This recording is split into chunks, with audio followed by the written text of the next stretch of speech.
Hello and welcome. If you haven't already, I invite you to please click subscribe. There's no obligation, and it allows you to be notified of all new chapters. Additional information about the story, including the author, chapter warnings, and rating, can be found in the description below. All credit goes to the original author. All That Remains by Orphan Account, Chapter 20, Trust Me. Third Age, 2957. Legolas headed towards the training grounds he knew that Glorfindel occupied. The Vanir was in the archery range, letting arrows fly at the targets hanging from the trees. Each shaft hit a bullseye. The Balrog Slayer moved on to the next target, unwilling to waste arrows by splitting his previous shot in half. He stopped shooting the moment the assassin came into view. "Gwador," Glorfindel greeted. "Are you here to practice?" The pale, blonde-haired elf shook his head. "No, I came to give you something." He retrieved said items from his pocket, placing them gently in Glorfindel's hand. The Balrog Slayer stared wordlessly at the thin, spike metal strands in his palm. Each one was carefully wrapped into a coil, but he could still see the length of each impossibly thin strand. Whoever had created the spikes must be a talented metal worker indeed. "You got them." "Of course I did. It only took so long because of the length of your hair," Legolas explained. While the violet-eyed elf's hair only went to the small of his back, Glorfindel's went down to the back of his thighs.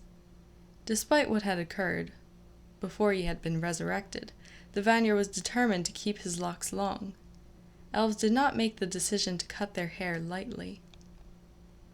But the spikes in the golden-haired warrior's hands were already making him feel better about his choice to keep his hair at its current length. Glorfindel touched the braid spikes gingerly with a forefinger, careful not to cut himself.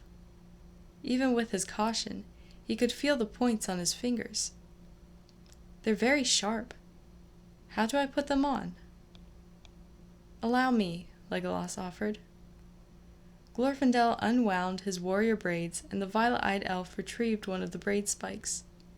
He inserted a small lock of the Vanir's hair through the tiny hoop at the top of the spikes. Then he gently gripped both the braid spike and the hair by their ends with his thumb and forefinger. Expertly, Legolas began to wind up the braid, using the spike and hair as one of the three sections. "The trick is to hold some hair with the spike, and hold both by their ends," he explained as he braided. "It hides the spikes better, and keeping your hands on the ends will prevent you from being injured." "That is good to know," Glorfindel commented. "Can I sleep in these?" Legolas frowned, touching his brother's hair and testing its thickness. "Yes, most people who have the braid spikes can. It would not help if the spikes pricked your scalp every time you moved." He finished the braid, tying it. "Would you like to try?" The Vanir nodded in assent and took another one of the braid spikes, carefully braiding his hair with a secret little weapon wound in. Using the assassin's warnings and advice, he finished his braids without hurting himself. Glorfindel swung his head back and forth, his hair swinging around. He felt little added weight from the spikes, the light, thin metal unnoticeable visibly and almost weightless. There was no pricking when the braids hit his back as he moved. The Balrog Slayer smiled at his brother. "Thank you," he said solemnly. The young elf did not smile. In fact, his eyes were distant and dark. "You should tell people that you have spikes in your hair now," he said, as if he had not heard Glorfindel's gratitude. I've never had to worry about that before." Glorfindel's happy mood vanished as a neutral tone entered his little brother's voice. It was the one that appeared when he was trying to hide his emotions. Anger, sadness, worry, fear, all emotions could be subdued and hidden behind a shield of neutrality. "What is the matter?" the Vanir asked. Legolas stiffened and turned his head away from the Balrog Slayer's intense stare. He instead looked at the targets his brother had shot, studying each bullseye as if they were fascinating. Why would you think that's something? Do not avoid the question, Glorfindel said sternly. He knew he had to press the issue.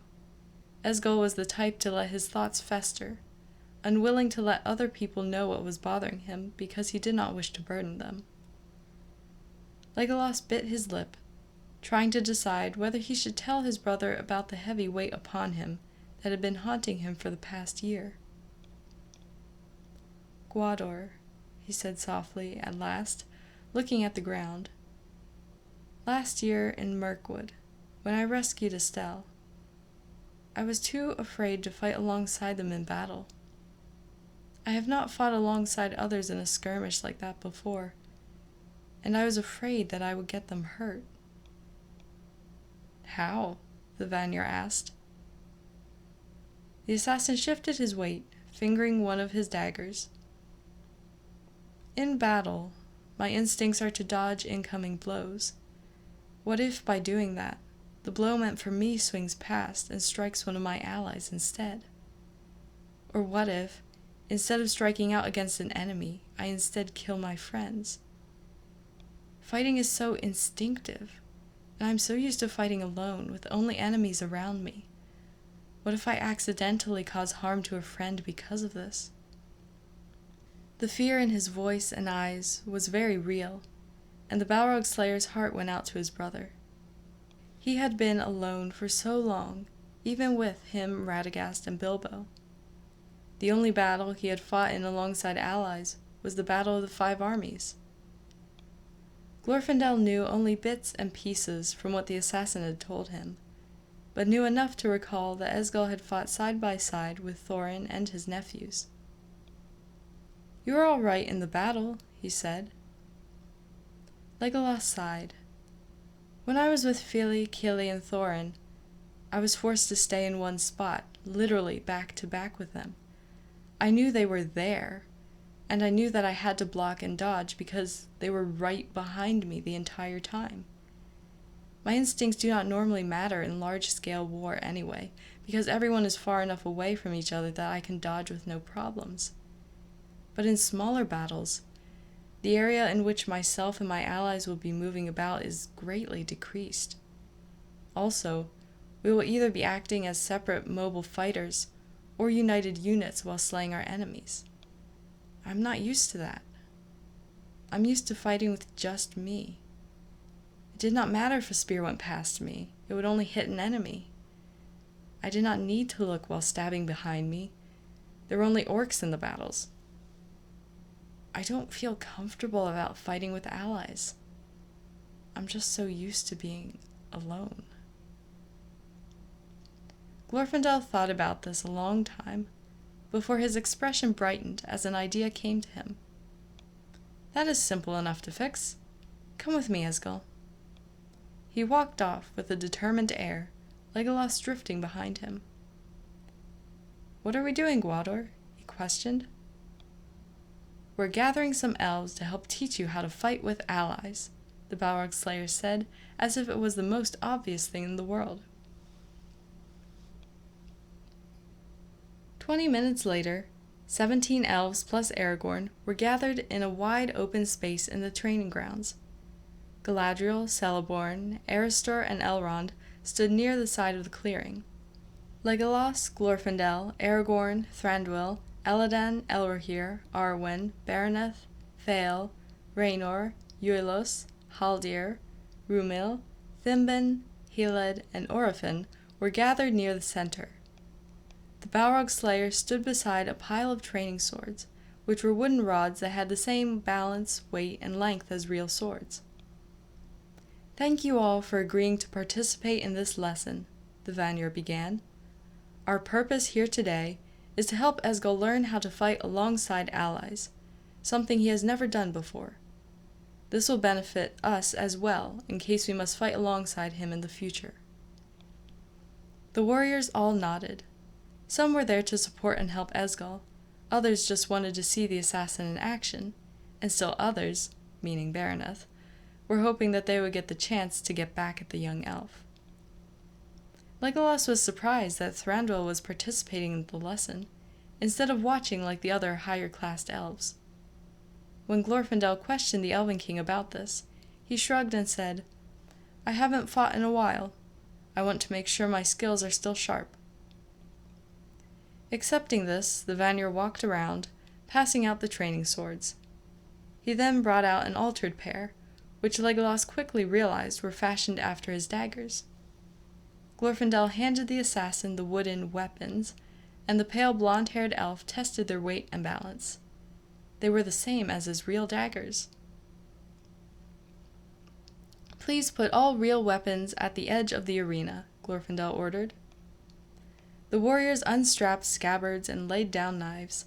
Then all turned to stare as Legolas removed his weapons from his person. His twin daggers, 30 throwing knives, 20 shuriken, a long chain with a spiked head on the end, what looked like some type of claws, throwing stars and needles, and a garrote were revealed. Then the elf began finding and taking out his many knives, 2 in each sleeve, 1 at his lower back, 1 in each boot, 3 hidden on his legs, even a tiny one he had hidden beneath his tongue. Each weapon was set down with a clink added to the growing pile. "Where does he keep them all?" the assassin heard an odd reeealllyyy whisper to Orphan, who shushed him. The vile-eyed elf pretended he did not hear the question, reaching up to undo his braids. "That won't be necessary," Glorfindel said. "You can keep them in. All of you, don't touch Esgil's hair." He paused, then added, "Or mine, for that matter." "Braid spikes," Aragorn explained before anyone could ask. The moment the words left the human's mouth, Legolas saw thoughtful expressions appear on Elrond, Celeborn, and Aristor's faces. The 3 male elves began speaking softly to each other, and beside them Galadriel smiled knowingly. With that out of the way, the Balrog Slayer swung his sword experimentally, looking around at the gathered warriors. "All right. Elladan, Elrohir, Estel, Arwen, Uilos, Fael, Rúmil, Orphan, Rainor, and Baraneth will be the enemies. Thranduil, Haldir, and I will be your allies." The March Warden looked surprised at being chosen, but nodded readily enough. Elrond, Aristor, Galadriel, and Celeborn are just observing, apparently. "Can we be the blue team?" Elladan asked hopefully. The Vanir gave him an exasperated look before he rolled his eyes. "I knew you were going to ask that. Yes, you can be the blue, and we'll be the red team." "Why did you choose me to fight with Esgil?" Haldir interrupted, questioning the golden-haired warrior curiously. "Because you two are almost complete strangers," Glorfindel explained. "You just met." A quick grin flashed across the Balrog Slayer's face. "Besides, I thought you would want to be on the red team." The March Warden glanced at his red cloak before shrugging in acceptance. Uilos spoke up, hesitantly voicing his thoughts. "That is 10 people against 4. Isn't that unfair?" Aragorn's undignified snort made all look at him. The human turned pink under the scrutiny, but spoke anyway. "You've never seen Esgil fight a large group of enemies, have you?" "No, only you and Glorfindel have," Elladan answered for them all. The man did not say anything. They would see for themselves in a moment. "When you are killed, step back and stay out of the fight for 3 seconds before returning. Do not use full strength with your strikes," Glorfindel continued giving directions. "I don't want to deal with any bruises or broken bones. Esgil, no pressure points." "What about hand-to-hand?" the assassin asked. The Balrog Slayer considered. All right, but only use the moves you would in spars, no stunning." Both the golden-haired and pale blonde-haired elves were aware that Legolas could do much more than stun enemies with his bare hands. But the Vanir knew that his little brother was perfectly capable of choosing what moves he would and would not use in a friendly fight. Then again, he was also capable of killing them in hundreds of ways with his wooden training knives. Still, he knew restraint. Elrond began the countdown to begin the fight. 3, 2, 1. Begin. Instantly, Legolas shifted into a less deadly version of his assassin self. Fight, take out enemies, survive. These became his foremost thoughts, and awareness of his allies' battles fled. He did not know where they were, only the enemies coming at him, and the other enemies around him. He dodged Rúmel's sword, his own dagger flicking up to prod the other elf's chest gently. They are not enemies, this is a spar. And he dragged his other knife across Elladan's chest. He turned, dodging Uilos' swing, kicking him away hard enough to make him fall, but not enough to injure or hurt him. He ducked, lunged, and tapped Arwen on the chest, spun, knocked Aragorn's sword out of the way, and delivered a noticeable poke to the man's ribcage. He moved with his regular speed, many of those around him stunned by his finesse and control. He did not parry or block, and he did not strike with what could even be considered wounding blows. Each hit was a kill, and so the assassin moved swiftly from opponent to opponent, each one forced to die and return quickly. The way to defeat elves was to use superior speed and to immediately aim for the kill. Assassins like him were perfect for such a task, and why would he not be? Defeating scores of his fast, agile kin had been a large part of his training. Important elves had guards to protect them after all. Legolas evaded a forward stab, grabbed Orphan's sword by the hilt as it passed, and carefully, gently, twisted the blade out of the warrior's hand. He flipped the weapon and mimed a stab, one that would normally impale the warrior, but was made into a swift jab. He then dropped the sword, allowing the Lorien elf to retrieve it. He sidestepped Elrohir's slash and gave the younger twin a swipe across his stomach in return. Trying a new tactic, Elladan, Arwen, and Aragorn tried to gang up on him. The assassin shifted out of the way of Arwen's stab, making her jab the ranger solidly in the hip. Arwen apologized profusely as the man yelped, and the violet-eyed elf's blades blurred upward, crossing across the older twin's throat. Elladan looked into the assassin's blank yet aware eyes and could not help but shiver. The violet orbs were calculating and cold, yet at the same time held a small twinkle of light that told him that Esgil was perfectly in control of himself and would not hurt him. It was then that the older twin realized how glad he was that Esgil was on their side, and how very, very relieved he was that this was only a mock battle. The fight went on. Legolas was unaware of his allies' battles, though the knowledge that he had people on his side lingered in the back of his mind.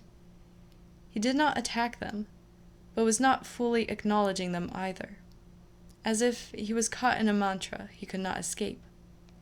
Eliminate threats, survive. Eliminate threats, survive. That was the assassin's mentality, the rule that had been ingrained into his being since the day he arrived in Dol Guldur. Assassins worked alone. Assassins fought alone. Assassins eliminated their target and took out threats. They did not have allies. They did not have others to care about. They could rely on no one. They were alone. A hostile, fast-moving presence approached, and he turned to see Baraneth bearing down on him with her sword swinging down. Instinctively, the assassin dodged, and behind him, Haldir gave a startled yelp as the sword hit him in the back between his shoulder blades. The March Warden was stunned by the strength and power behind the blow, staggering forward. "Halt!" Glorfindel called sharply, and everyone froze. The Balrog Slayer strode over to Haldir, placing a hand on the wincing warrior's arm. "Are you all right?" The March Warden nodded and straightened. "It just surprised me," he assured the Vanyar, even as a dull pain beat through his back. "That was exactly what I was worried about," Legolas interceded, tone bitter. I can see why you're so concerned about this more clearly now, Elrohir added darkly, frowning. Be glad that was not a real sword, Haldir. Even so, that blow was hard enough to leave a bruise, Elrond cut in, looking disapprovingly at Baraneth. Yes, Glorfindel stated, and turned to glare at the princess. This is a learning exercise, Baraneth. I expected you to use some restraint. I was just trying to hit him, she gestured at Legolas. I thought that was the point. With forced calm and serenity, the Balrog Slayer said, No, it is not. If you cannot understand that, I suggest you leave before you seriously injure a comrade. His unspoken words were obvious to Legolas, and the assassin had a feeling that Baraneth saw them as well. Your attempt at petty revenge had not gone unnoticed. Leave now, or I'll call you out, in front of all these people. Don't think that I will not. The princess saw the silent threat in the inwardly enraged Vanyar, and with a huff she turned on her heel, stalking out of the arena. There was a heartbeat of silence before the Balrog Slayer spoke once more. What happened, Isgol? When the assassin gave him a blank look, his heart-brother elaborated. What were you thinking when you fought? What were you focusing on? And what were you unaware of? The violet-eyed elf was silent for a moment, trying to think of a way to explain. When the battle began, I lost track of my allies, he began slowly. All I was aware of were my enemies, and those trying to attack me. I vaguely remember that I had people on my side, but it was like I could not focus enough to tell where they were. My awareness was wide, yet at the same time, it was narrow. I knew where everyone was, but I was unable to truly sense where my allies were, or if they needed assistance. All my thoughts were bent on removing the threats around me. No one spoke as everyone processed this. Then Elrohir broke the contemplative silence. You say that you were aware of all enemies. What do you mean by that? It's like a countdown. Legolas struggled to turn his instincts into words. It is more obvious when my enemies die. When a fight begins, I sense how many enemies there are and count down each time I kill one, to make sure I get them all. Once I reach 0 and no enemies are left, the only word I can think of is shift. Yes, I shift out of my fighting mentality instantly. It is an assassin technique, and the reason why I can go from peaceful to fighting, then return to calm and relaxed in a heartbeat. Those who had encountered the assassin before, or knew him well, all thought of the times that they had seen Esgol go from laughing and mellow to emotionless and deadly in a millisecond. Esgol, Elrond said suddenly, bringing all attention to him. I think you are more aware of your allies than you think. You did not attack them, so you were consciously acknowledging that they are not a threat, which means, deep in your mind, you are at least partially aware of where they were, so you would not harm them. You can sense people through their energy, correct? At Legolas's nod, he continued. How well? The assassin thought about it. From a distance, I can tell the race of a person and how many they are. If I am closer or know them well, I can identify people based on their presence. What are you sensing exactly? Fael asked, looking between the violet-eyed elf and Elrohir.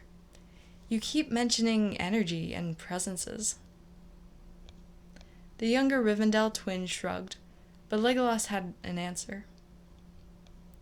There is a special energy that runs through all things in this world. It is known by many names. Life energy, chi, chakra, aura, and spiritual energy are just a few of them. Basically, it is the energy of life.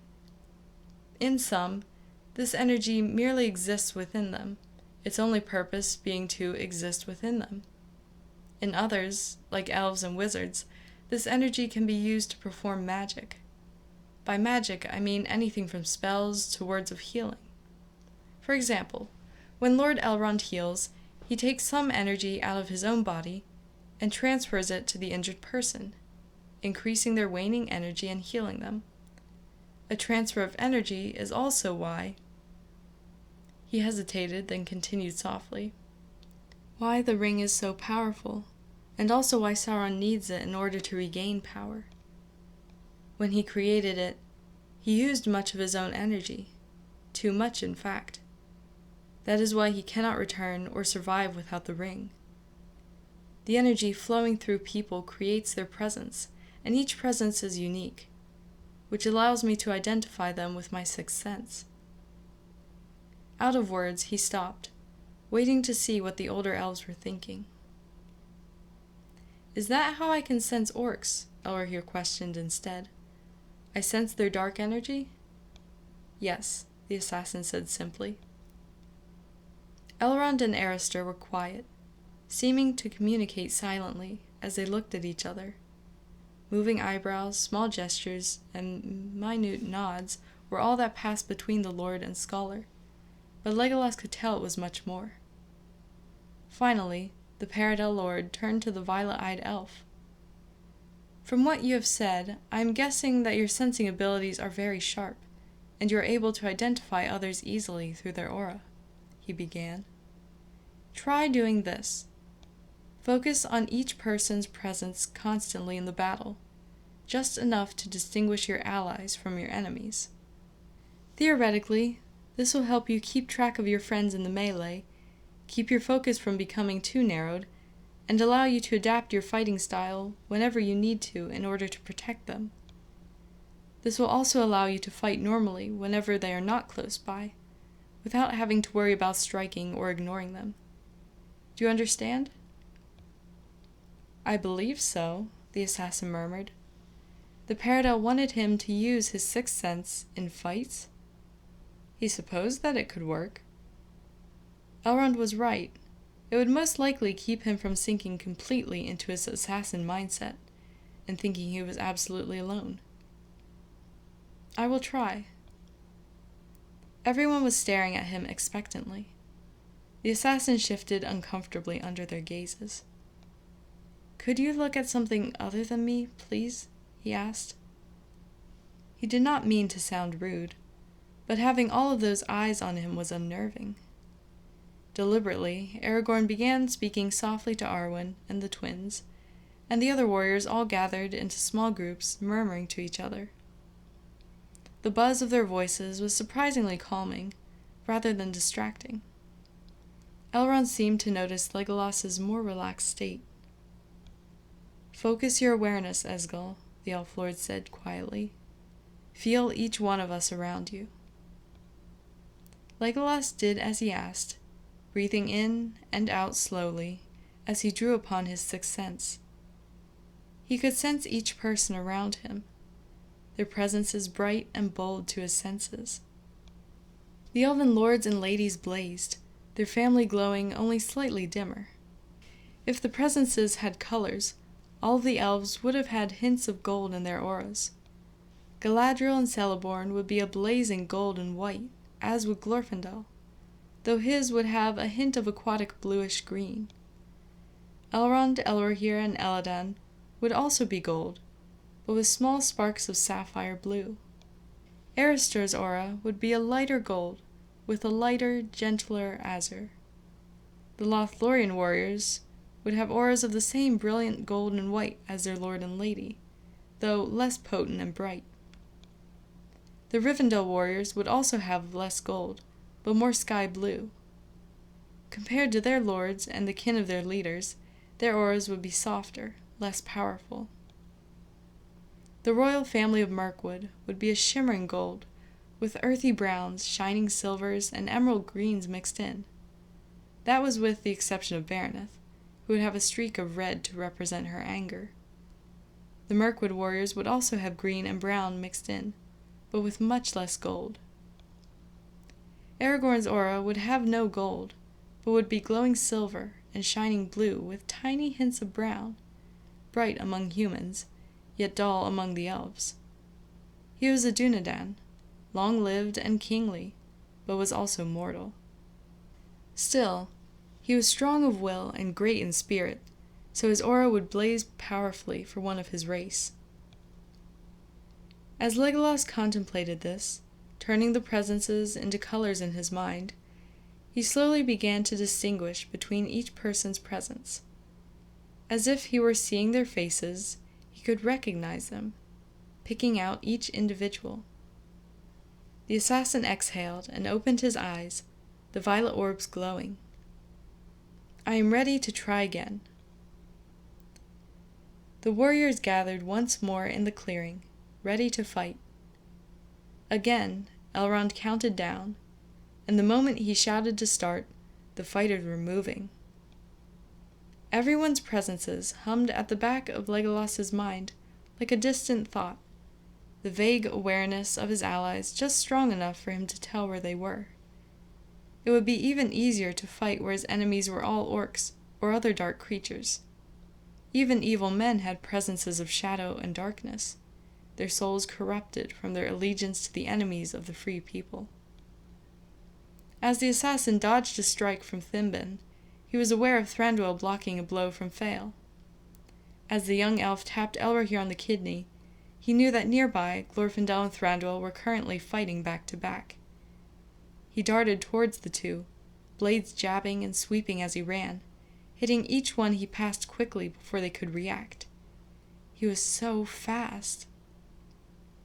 There was a lull in the battle as the assassin killed many of the blue team, each of them forced to stay out for 3 seconds before returning. They did all at once, rushing the red team.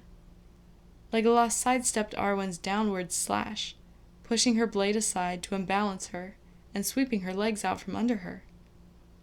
She hit the dirt, and he tapped her between her shoulder blades, signifying a kill. A twist brought him out of Helad's path, his sweeping blades catching the Mirkwood warrior across the chest and shoulder. If the fight had been real, and the blow at full strength, the elf would have been sliced open.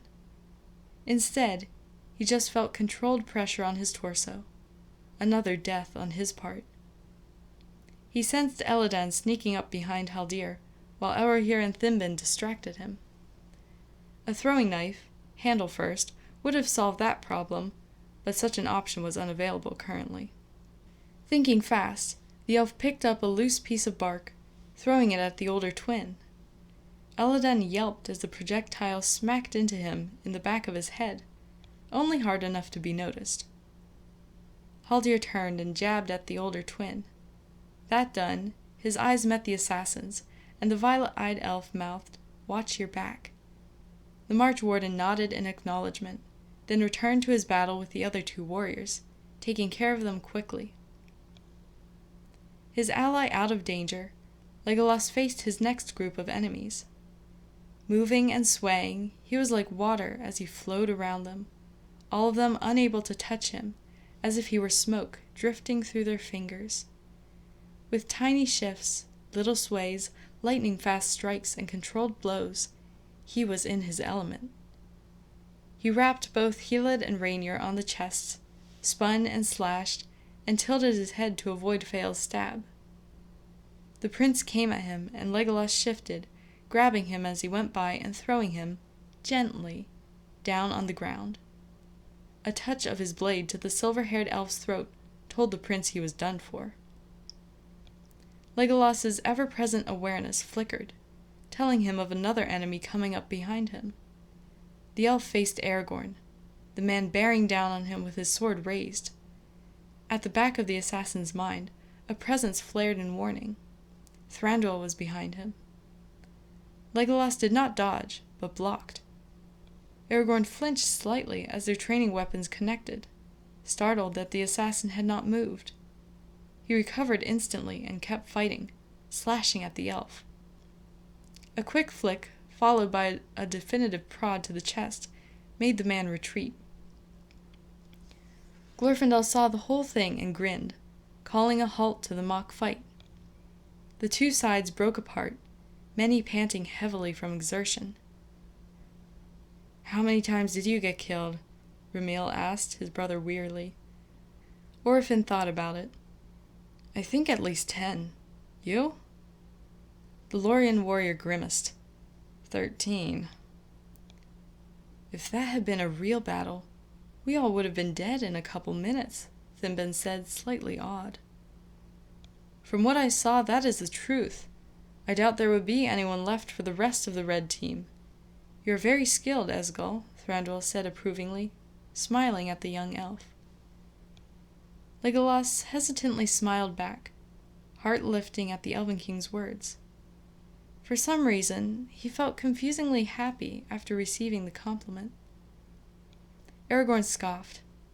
What you saw was nothing compared to what he can do in a real battle, with all of his weapons. He was holding back greatly in this fight, being careful not to harm anyone. He was quite capable of slaying us all with those training daggers. Esgil could kill us with a piece of string and a feather. This is nothing, Glorfindel said dismissively, and rather cheerfully. The blonde-haired elf stared at the two, confused. Why were they telling the others this? He spotted something in their stance, expressions, and eyes, and his own eyebrows rose incredulously. Were Glorfindel and Aragorn bragging about his skills? The elf did not know it, but the human and Vanir felt obliged to do some boasting on his behalf. Glorfindel had the right to do so because he was Esgil's older brother, and the ranger knew that the elf did not give himself enough credit. He was almost too humble, and also did not seem to have a clue that many of his skills were shocking, rare, and special. Wanting to hide from the approving, shocked, and calm stares he was receiving, Legolas quickly put his hood up, the shadow of the cowl hiding his face. Almost instantly, Elladan gave a squawk, pointing wildly at the assassin. "You're Brian!" Legolas stared blankly at him before memory struck. He had forgotten what had happened when he had given baby Aragorn to Glorfindel. The unofficial meeting with the twins had slipped from his mind. "Yes, I was," he admitted, unsure of how the twin would react. "You never told us," Elladan exclaimed. Then he glared at the Balrog Slayer. "And you didn't either." "What are you talking about?" Aragorn asked. Glorfindel strode over to Legolas, placing a hand on his shoulder. "Esgil is the one that brought you to Rivendell, Estelle. It was before he wished to reveal himself, so he used his ranger alias, Brian, in order to give you to us without delay or questions." He rose an eyebrow at the twins. "I'm surprised that you only realize this now." The twins turned pink. "Esgil never had his hood up around us before," Elrohir argued. "Brian was wearing a hood and a face mask, and we thought he was a man. How are we supposed to make the connection?" "That is one of the reasons I wear the hood," the assassin came to the brothers' defense, "so that people do not recognize me and think I am a man." "You were the one that brought me here?" Aragorn asked softly. The man slowly approached the elf, halting in front of him and staring at him. For a moment, the ranger could not think of what to say. What did one say to the savior that had rescued him from orcs when he was a babe, and brought him to safety and a new family? Finally, the man decided simplicity would have to suffice. "Thank you. Thank you for saving me. Thank you for giving me to Elrond, to the family that I love so much. Thank you for saving me again many years later. Thank you for treating me like an adult even though you first encountered me when I was a child. Thank you," he thought. Looking into silver eyes, seeing all of the emotion and gratitude within, Legolas understood. He smiled, gripped Aragorn's offered hand, and said, "You're welcome." No more words needed to be said. Legolas was in a good mood as he sat in a tree in Elrond's garden. He leaned against the trunk, heart light and mind at ease, content to watch as the leaves rustled and swayed overhead. The leaves were bright and green, basking beneath the sun's light with a sense of calm and peacefulness that did not exist in the shadowed trees of Mirkwood. The tree whispered softly in his ears, telling stories of many elves that had sought serenity in its limbs. Even the wise Elrond had come here to sit more than once. The violet-eyed elf did not take his eyes away from the green leaves and blue sky, humming in response to the tree, almost lulled into sleep by the calm around him. The entrance of a sharp, shadowed presence snapped him out of his near slumber, and the elf tensed before sighing in irritation and worry, lowering his awareness of auras as far as he dared. His sensitivity to the shadowed elves in Rivendell had been making him twitchy and on guard in the Hidden Valley for the duration of his stay, and it was becoming a little more than annoying. After Amulug's exile, his followers had seemed to become less violent and angry. However, Legolas did not believe that their rage had magically vanished because their leader was gone. He could feel the parasitic, empty darkness in their souls festering. It was still there. They had not healed. They were just pretending to be completely themselves again. Or the darkness was making them. Much thought about Amulug and the shadowed elves had made Legolas wonder how much of the incident with Aragorn was the exiled warrior's fault. Was it Amulug's own rage that had made the warrior attack the man, or had the darkness influenced him into becoming violent? The assassin did not know, and was unsure about what he could do with his thoughts. He had told Elrond and Thranduil, with Glorfindel present, about his ability to sense the shadows in the elves last year in Mirkwood. The two lords had thought about it and discussed this a long time, trying to figure out what to do, when the Elven King had asked if any of his warriors were shadowed. Legolas had spent only a moment sensing the world around him before he answered with a surprising and alarming no. That begged the question, why not? Why weren't any of the Mirkwood elves tainted by the shadow? They had lost so much, and were exposed to the darkness much more. How could they remain untainted, while elves from the light realms of Rivendell and Lothlorien were affected? Could the inhabitants of Mirkwood somehow be resistant? None of them knew, and Legolas had left the meeting with word that there was nothing he could do for now. That was a terrible but honest truth. What could he, a mere wood elf, do if the Lady of the Light and Lord Elrond could not banish the shadows from their elves? So the assassin only observed and remained vigilant, telling Glorfindel of any of the changes in the darkness inside the elves. He told the Balrog Slayer which elves were shadowed, and which ones were beginning to become tainted. The two elves noticed a pattern among the ones starting to turn. All had just lost someone close to them, and were grieving. It was a chilling discovery. Luckily, Glorfindel's discreet and careful concern and prodding seemed to pull the just-turned elves out of their fall, and most auras returned to normal, casting away the darkness before it could take hold. There was no helping the shadowed elves, however. Legolas shifted in his tree, no longer comfortable, and sighed heavily. How was it that he, a mere assassin, ended up being the only one who could sense and watch the shadowed elves? It was relieving to be able to help and inform in little ways, but why was he the only one? Surely Galadriel, Elrond, Celeborn, or any censors among the elves would be able to do the same thing. Apparently not. The assassin hated being so special. It gave people even more reasons to pay attention and be in awe of him. He did not want attention, and he did not want awe. He just wanted to laugh with Glorfindel, be with friends, kill orcs, enjoy nature, and generally be free, without a great burden lying on his shoulders. That thought brought forth the memory of Galadriel's words and warnings.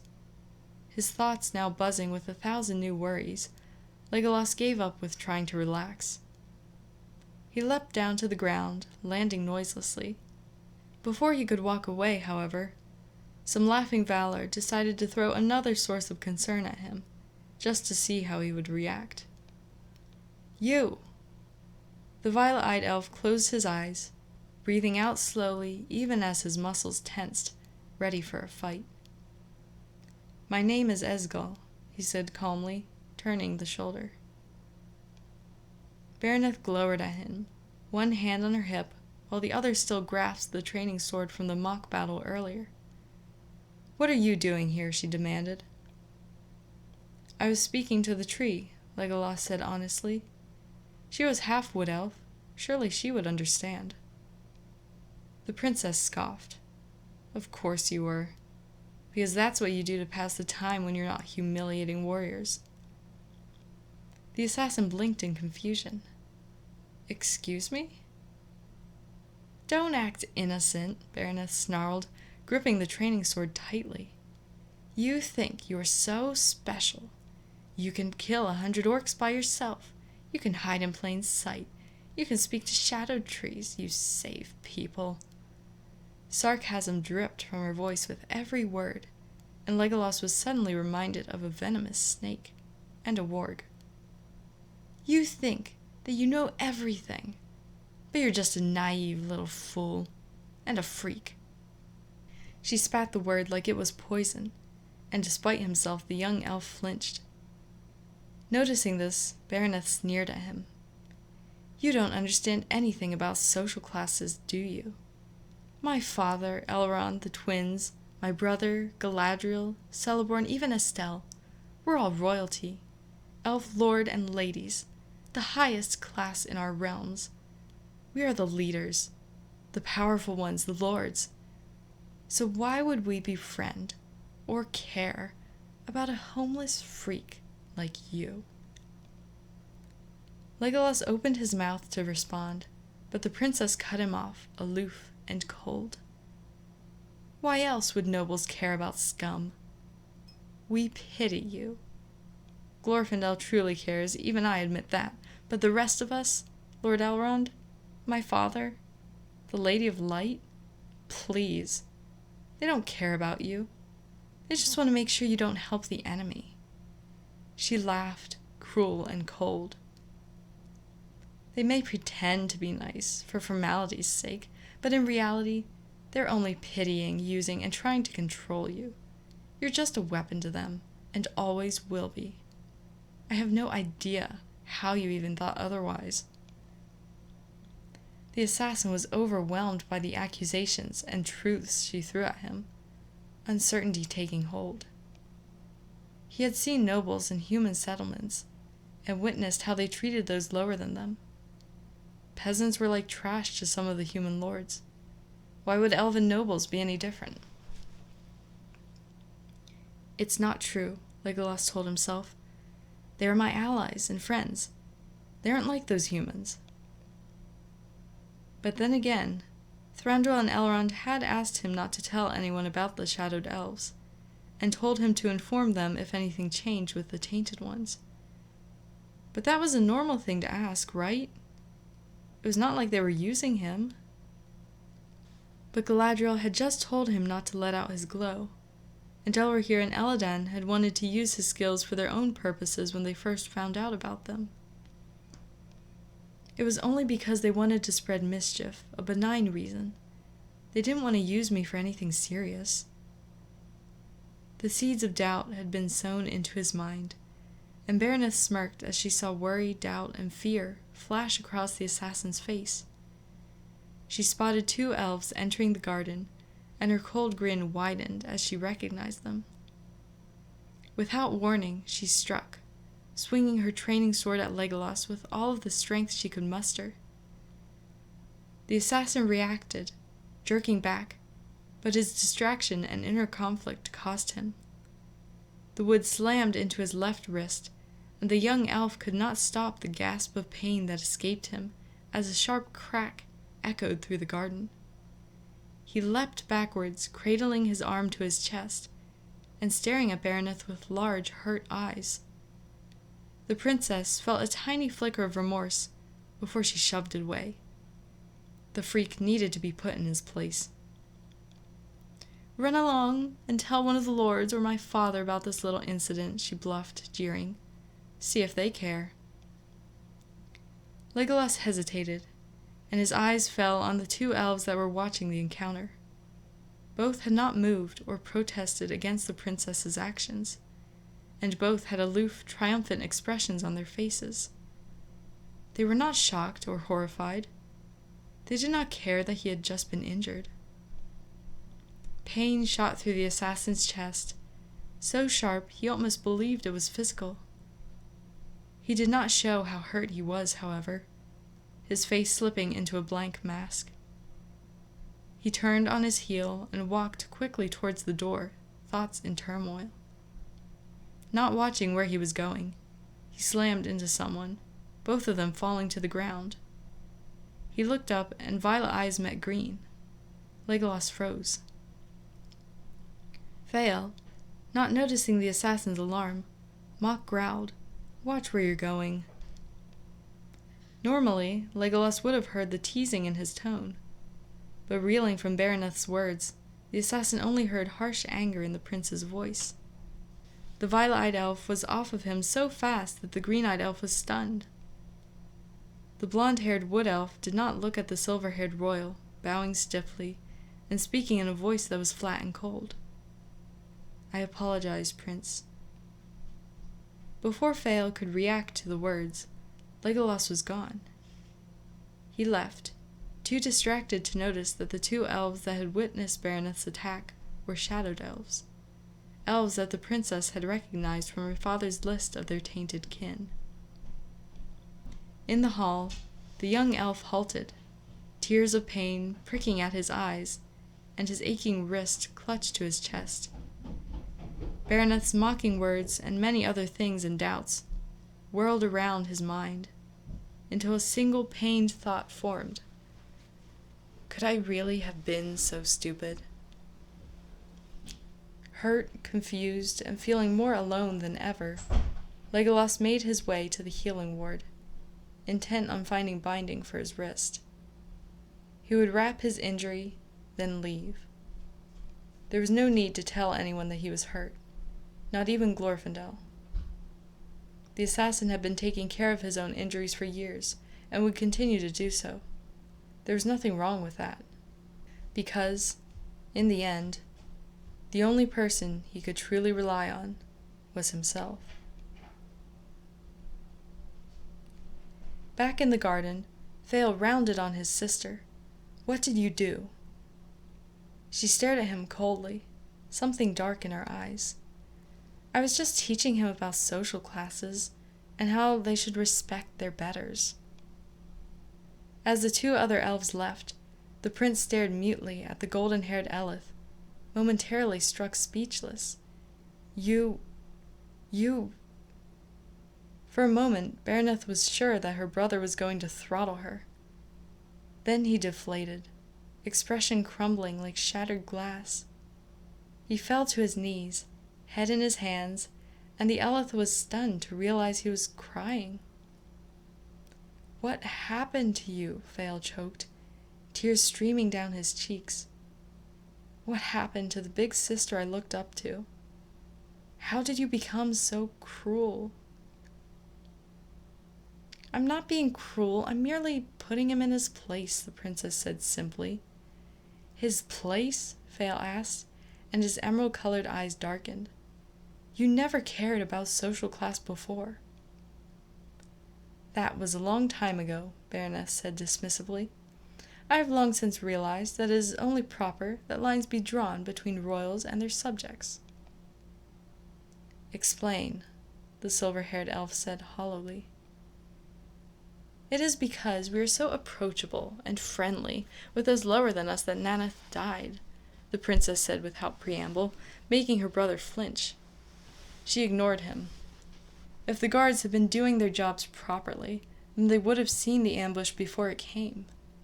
Instead, Naneth probably told them to relax and enjoy the ride. Her tone was scathing and cold as she spoke of their deceased mother, an apathetic detachment in her voice. Fael went absolutely still, something dangerous appearing in his eyes. "Are you blaming Naneth for her death?" he asked in a quiet hiss. "Yes," Baroness said flatly. "Her and the warriors. If they had not been so lenient and comfortable, and if she had not encouraged it, they would not have died. Lords are meant to rule. Warriors are meant to obey and serve. They are not meant to be friends. Esgil is no more than a loner freak that is upsetting the balance of power even further. I was just informing him of the proper workings of society, something a wild savage like him can't seem to understand." For the life of him, Fael could not understand his sister's logic. He had no intention of trying either. The tears had dried on his face, and his green eyes were colder than ice. "I see," he said in an emotionless voice. "I was wrong, Baroness. You aren't cruel. You're an apathetic, sadistic, uncaring orc." The golden-haired Ellis' temper flared, but before she could speak, Fael was gone. She scoffed at him. He was probably going after that upstart assassin. Like he would find him, he had probably fled Rivendell by now. Baroneth hated Esgil. She hated him because he ignored the right order of things, dining with lords when he was no more than a peasant. She hated him because he could kill scores of orcs by himself and hunt them whenever he wished, while she could not and only encountered the monsters on patrols. She hated him because he had pale blonde hair, just like Legolas's, and that her family accepted him because of that, in her opinion anyway. She hated him because that reminded her of her brother and all that she had lost. His presence awoke something inside her, and she rebelled and raged against it, seething, snarling, and angry. She could feel her soul trying to reach out to the assassin, but she held it back, hating the Valor for making her suffer like this. And if she had to suffer, then she would make Esgil suffer as well. How dare he remind her of her brother, and upset her world? The cold, arrogant princess stalked out of the garden, not hearing the tree's mourning voice as it watched her go.